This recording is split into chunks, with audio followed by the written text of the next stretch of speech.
بسم الله الرحمن الرحيم والصلاة والسلام على أشرف المرسلين. Salam alaikum. Bonjour tout le monde. Aujourd'hui, on va voir ensemble le chapitre numéro 1, Introduction au réseau informatique. Quel est le but de ce chapitre? Nous avons qu'à la fin de ce chapitre, l'étudiant sera capable de répondre aux questions suivantes. Qu'est-ce qu'un réseau? Quelles sont les composantes d'un réseau? Quels sont les types des réseaux? Quelles sont les différentes parties composantes d'un réseau? Quelles sont les différentes topologies des réseaux? Leurs avantages et leurs désavantages?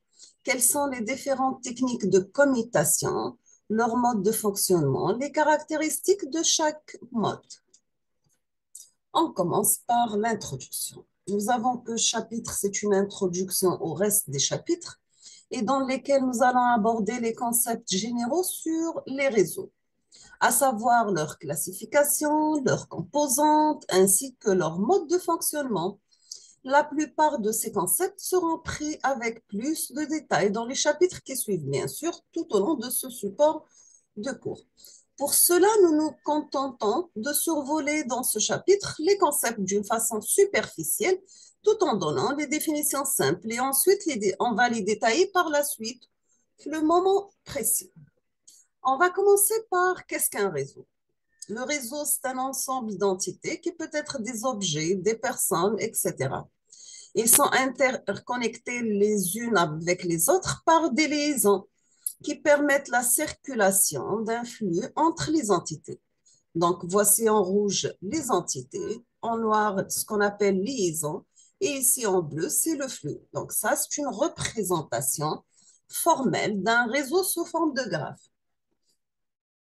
Nous avons que les réseaux sont représentés formellement par ce qu'on appelle un graphe, comme vous voyez sur la figure numéro 1. Il est constitué d'un ensemble de nœuds, les entités dans notre cas reliées par des arêtes, qui sont les liaisons entre les entités dans notre cas. Les graphes sont une structure de données très efficace pour représenter et manipuler toutes sortes de réseaux et toute étude théorique d'un réseau ou d'un phénomène qui se procure au sein d'un réseau et avant tout une étude sur les graphes. Exemple, la recherche du meilleur chemin emprunté par un paquet de données pour atteindre un serveur le plus rapidement possible. Bien sûr, n'est que la recherche du plus court chemin sur le graphe représentant le réseau en question. Ainsi, dans un réseau informatique, la recherche du routeur par laquelle passe le grand flux de données, ce n'est que la recherche d'une centrale du graphe représentant le réseau. Nous avons différents types de réseaux. Plusieurs critères peuvent être considérés dans la classification des réseaux. Selon le type des liens entre les entités, on a des réseaux filaires ou bien des réseaux sans fil. Selon le type d'entité, soit nous avons des réseaux de transport, c'est-à-dire c'est un ensemble d'infrastructures qui peut être station, aéroport, etc., interconnectés par des lignes de transport qui sont les routes, les voies aériennes, etc., permettant bien sûr de transporter des personnes et des biens entre plusieurs zones géographiques. Donc, on voit dans la figure numéro 2 une partie du réseau de transport aérien de l'Amérique du Nord. On passe maintenant au mot réseau électrique. C'est quoi réseau électrique? C'est un ensemble d'équipements électriques, exemple centrale électrique, pylône électrique, composants électroniques, interconnectés par des câbles permettant d'acheminer l'énergie électrique. Vous voyez sur la figure 3, un réseau électrique constitué d'un ensemble de pylônes connectés par des câbles électriques. Dans le circuit numéro B, c'est un circuit électrique composé de résistance et de générateurs de tension. Nous avons aussi les réseaux de neurones. C'est quoi les réseaux de neurones? C'est un ensemble de neurones ou bien de cellules interconnectées entre elles par des nerfs et qui va transmettre des signaux d'un neurone à l'autre. Figure 4, le réseau de neurones du cerveau humain. Nous avons aussi le mot réseau social. C'est un ensemble d'identités sociales, individus ou organisations reliées entre elles par des liens créés lors de l'interaction sociale. Nous avons les réseaux sociaux online, c'est un réseau social sur Internet. Un réseau social permet de circuler tout type d'entités, des informations, des idées, des maladies, etc., qui peut transiter d'une personne à une autre. Donc, dans cette figure, vous avez le réseau social d'une famille, les liaisons entre individus sont des liaisons familiales, le père, la mère, grand-père, le fils, etc. B, les réseaux sociaux online. Donc, vous avez Facebook, LinkedIn, Twitter, YouTube, G+, Pinterest, etc. On passe maintenant au réseau téléphonique. C'est quoi le réseau téléphonique? C'est une infrastructure interconnectant des postes téléphoniques par des supports, exemple les câbles de paire torsadés, ou l'air dans le cas des réseaux sans fil, permettant de faire circuler de la voix entre ces postes. Donc, figure 6, vous avez réseau téléphonique filaire dans la première figure, et deuxièmement, vous avez réseau sans fil moderne. Maintenant, pour le réseau informatique, qui est le but de notre cours, c'est quoi un réseau informatique? C'est un ensemble d'ordinateurs reliés entre eux par des liaisons filaires ou sans fil et qui échangent des informations sous forme de données numériques. Donc, vous avez figure 7, le réseau informatique ou bien le réseau de données. Il existe beaucoup d'autres exemples de réseaux. Entre autres, nous avons les réseaux de molécules dans le domaine de la chimie, les réseaux de protéines en biologie, les réseaux sanguins dans le domaine de la médecine, les réseaux d'entreprises dans le domaine de l'économie, etc. En général, là où il y a un ensemble d'objets avec interaction entre eux, on peut parler de réseau. Dans ce module, bien sûr, on s'intéresse seulement au réseau informatique. Dans le reste de ce support, on entend par le mot réseau implicitement le réseau informatique. Sinon, le cas contraire, on désigne le type de réseau, explicitement. On passe maintenant à l'évolution des réseaux informatiques. Nous avons que les réseaux informatiques sont en évolution continue depuis leur création. L'évolution d'un réseau concerne généralement les entités aussi bien que les liens et la façon et le format du flux qui circule entre les entités.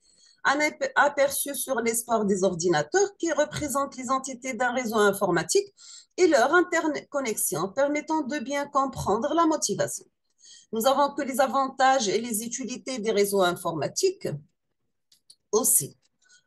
On va voir par la suite un aperçu sur l'évolution des ordinateurs et l'évolution des réseaux informatiques. On va commencer par l'évolution des ordinateurs. Nous avons que l'ordinateur qui constituait l'élément principal dans la plupart des réseaux informatiques a connu une évolution très rapide depuis les années 40, où il était une machine mécanique qui ne fait que quelques opérations de calcul jusqu'à nos jours. Où il est devenu un petit appareil puissant qui peut faire des milliers d'opérations, ce qui suit une brève histoire de son évolution. Avant les années 40, nous avons les ordinateurs étaient des machines mécaniques à calculer qui faisaient des opérations arithmétiques. Ils n'étaient pas programmables. Année 1940, les ordinateurs sont devenus gigantesques machines électromécaniques, des tubes à vide, bien sûr. Les années 1947, cette année est marquée par l'invention du semi-conducteur, transistors, etc., ce qui a permis la fabrication des ordinateurs plus fiables et de plus petite taille. Fin des années 50, l'évolution des circuits intégrés avec la possibilité de combiner des milliers de transistors sur une minuscule puce, ce qui a permis de développer des circuits de petite taille et de plus en plus sophistiqués. Vers les années 17, Apple lança le premier micro-ordinateur, à savoir le Mac pour Macintosh. Les années 1981, IBM lança son premier micro-ordinateur, à savoir le PC pour Personal Computer. Les années 90, c'est le développement des PDA, Personal Digital Assistant, qui assurait un service Internet et combinant les fonctions d'agenda électronique, des blocs-notes, de téléphone. Donc, ce sont des équipements, les PDA, qui ont été ensuite remplacés par les smartphones. On arrive aux années 2000. C'est la combinaison des fonctions d'un téléphone mobile et d'un PDA tactile dans un même appareil sophistiqué, à savoir le smartphone. Pour une vision histoire plus complète, selon l'ordre chronologique des événements, l'évolution, Vous pouvez consulter référence numéro 1 que je vous donne par la suite. De façon générale, nous avons deux points importants marquent l'évolution des ordinateurs. Le premier est que l'ordinateur, au cours de son évolution, devient de plus en plus petit et la miniaturisation des circuits intégrés le rend un outil utilisé, tant qu'à la maison qu'au bureau, bien sûr, et même partout, surtout avec les nouvelles générations des ordinateurs portables, bien sûr. Le deuxième point, c'est la puissance de calcul qui ne cesse pas d'augmenter tout au long de cette évolution, où les ordinateurs deviennent de plus en plus puissants, ce qui garantit la possibilité de répondre aux besoins croissants de différents services pouvant être fournis aux utilisateurs de la technologie dans la communication de données. C'est l'un des plus importants, cette évolution de double avantage a contribué largement à la création et l'évolution des réseaux pour qu'ils prennent la forme actuelle. Donc, vous voyez dans cette figure l'évolution des ordinateurs du tube à vide. Après, on passe aux transistors, circuits intégrés, et on aura à la fin notre laptop. Pour l'évolution des réseaux, actuellement, on vit une fusion complète des réseaux informatiques, les réseaux de données et des réseaux de télécommunications. Auparavant, chacun des domaines était indépendant avec des principes de fonctionnement différents. Et le rapprochement se fait petit à petit tout au long de l'évolution des réseaux informatiques jusqu'à ce qu'ils deviennent totalement fusionnés, tels que l'on voit aujourd'hui. En effet, avant les années 70, il existait deux domaines indépendants. Vous avez l'informatique qui est le domaine du traitement automatique de l'information à l'aide des ordinateurs. Vous avez la télécommunication qui est le domaine de la gestion des communications téléphoniques. Si on passe pour le domaine informatique, les ordinateurs n'étaient pas interconnectés jusqu'aux années 70. Et pour répondre aux besoins d'échange des données entre les ordinateurs, le transfert se faisait à l'aide des bandes magnétiques. Cependant, ce mode de faire provoque une perte de temps dans le transfert de données et aussi il gère des problèmes concernant les versions des copies récentes ou anciennes, qui est le problème du duplicatat de données. Donc, pour faciliter les conditions de travail, l'idée est de réaliser un transfert par connexion directe à travers un câble ou l'idée de réseau informatique local. Donc, partant de la même idée, et afin d'échanger des données entre sites géographiques dispersés, on avait besoin d'une connexion de longue distance. Pour ce faire, on a pensé d'utiliser une infrastructure déjà existante, c'est le savoir, le réseau téléphonique. Et ainsi commencer la fusion des réseaux informatiques et celui de communication. On passe maintenant aux avantages des réseaux. Nous avons que l'interconnexion des ordinateurs présente beaucoup d'avantages entre elles. Nous avons le partage des ressources logicielles, par exemple fichiers, bases de données, etc., ou bien matériel, imprimantes, scanners, etc. Par exemple, dans une salle de TP ou bien cybercafé, on peut avoir une seule imprimante installée au réseau et connectée au serveur, où chacune des machines du réseau l'utilise comme si elle était sa propre imprimante. Bien sûr, on dit que l'imprimante, qui est une ressource matérielle, est partagée entre les machines du réseau.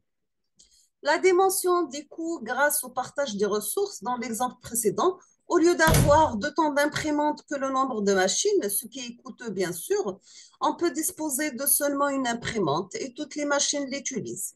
Bien sûr, ce qui diminue le coût d'achat des imprimantes.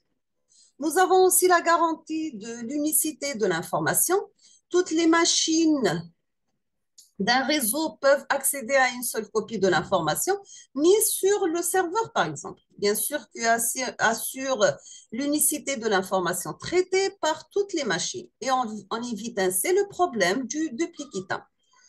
On peut trouver aussi la fiabilité et la performance. Donc, le système constitué d'un ensemble de machines interconnectées peut collaborer pour la réalisation d'une tâche plus rapidement et plus efficacement qu'un ensemble de machines indépendantes, c'est-à-dire pas de collaboration. Nous avons aussi l'offre de plusieurs services autres que le transfert de données, comme par exemple la communication entre personnes. Maintenant, on passe à l'interconnexion des ordinateurs. Nous avons que l'interconnexion des ordinateurs dans un réseau peut se faire de deux manières possibles.